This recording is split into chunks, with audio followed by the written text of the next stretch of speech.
নমস্কার বন্ধুরা, পুষ্পদি রান্নাঘরে তোমাদের সবাইকে স্বাগত। দেখো, আজ আমি রোজকার মতন আজও চলে এসেছি রান্নাঘরে।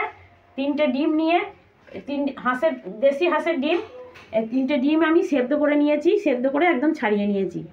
দেখো, এই ডিম দিয়ে আমি একটা রেসিপি করব, হাঁসের ডিমের কারি। এই ডিমটাকে নুন আর হলুদ মাখিয়ে নিচ্ছি। সেদ্ধ করা ডিমটাকে নিয়ে একটু নুন আর হলুদ মাখিয়ে নিচ্ছি। নুন আর হলুদটা খুব ভালো করে ডিমের গায়ে মাখিয়ে নিচ্ছি। দেখো, আমি ডিমটাকে কেটে নিচ্ছি। এবার আমি অর্ধেক ডিমের কারি করব।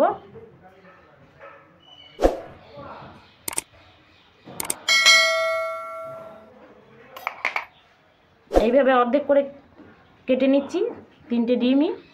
এইগুলো আমি ভেজে নেব, তার জন্য গ্যাসটা ধরিয়ে দিচ্ছি।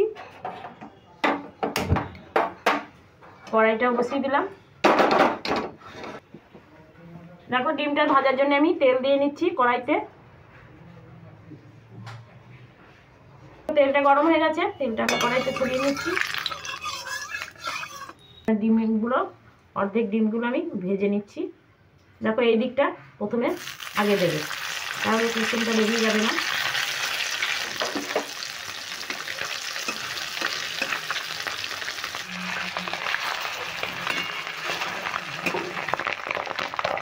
দেখো, ডিমগুলো ভাজা হয়ে গেছে, এবার আমি তুলে নিচ্ছি।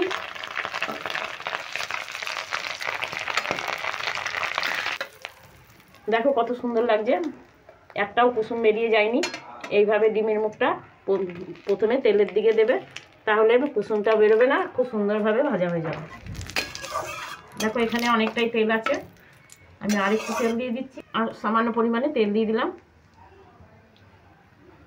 এবার দিয়ে দিচ্ছি তেজপাতা, এলাচ, লবঙ্গ আর দারচিনি, এক টুকরো দারচিনি দিয়ে দেবো। সামান্য একটু গোটা জিরে,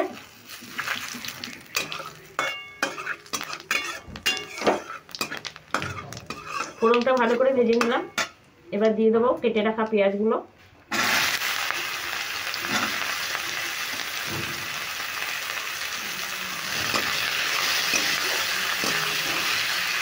কেটে রাখা টমেটোগুলো দিয়ে দিচ্ছি, কাঁচা লঙ্কা দুটো দিয়ে দিচ্ছি।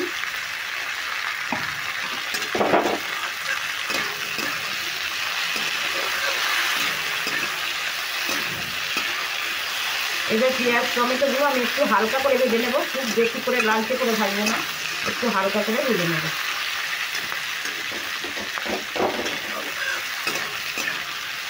এখন খুব সামান্য পরিমাণে একটু নুন দিয়ে দিলাম, তাহলে তাড়াতাড়ি পেঁয়াজ আর টমেটোগুলো নরম হয়ে যাবে।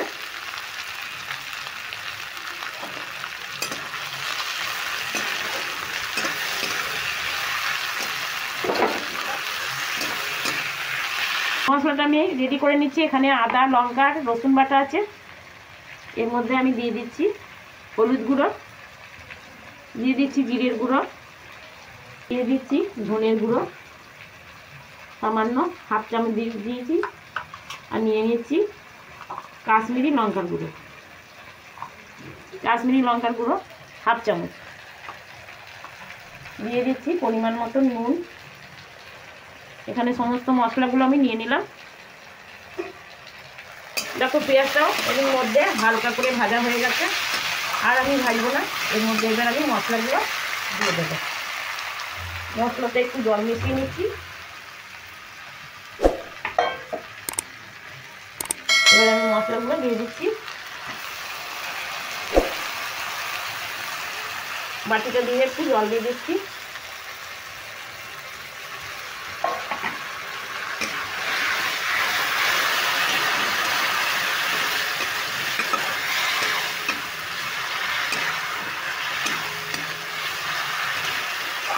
মশলাটা এবার আমি ভালো করে একটু জল দিয়ে ভালো করে কষিয়ে নেব।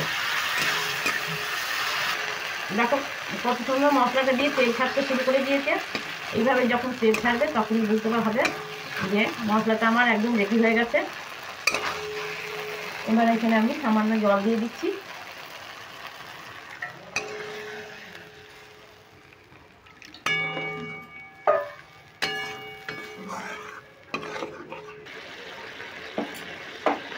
দেখো ফুটে উঠেছে, এবার আমি ডিমগুলো দিয়ে দিচ্ছি।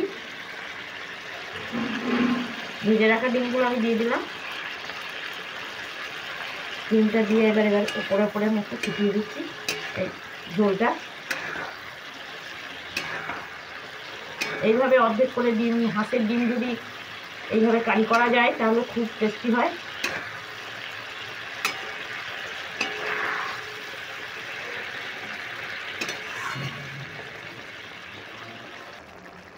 একটু নেড়ে নিচ্ছি।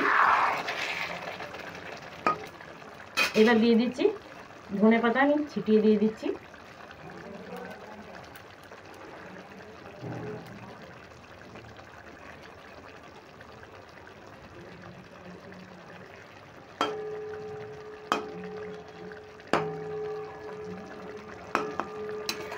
দেখো একদম কারি কারি হয়ে গেছে, তোমরা চাইলে এই সময়তেও নামিয়ে দিতে পারো।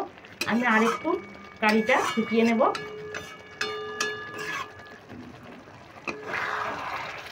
দেখো কারিটাও অনেকটা শুকিয়ে এসছে, এবার আমি নামিয়ে নেব।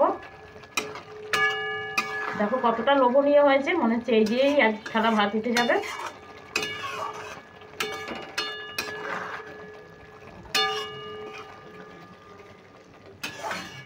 আর রেডি হয়ে গেল আমার হাঁসের ডিমের কারি। এবার গ্যাসটা অফ করে দিচ্ছি, আমি নামিয়ে নিচ্ছি।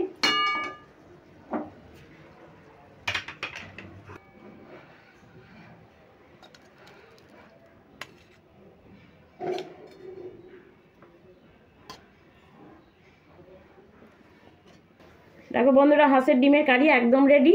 দেখো কত সুন্দর লাগছে, গরম গরম ভাতে দারুণ লাগবে, আবার রুটির সঙ্গেও খেতে পারো, খুব ভালো লাগবে খেতে। এবার আমি তাহলে আসি, পরের দিন আবার অন্য কোনো নতুন রেসিপি নিয়ে তোমাদের কাছে চলে আসবো। তোমরা ভালো থেকো, সুস্থ থেকো।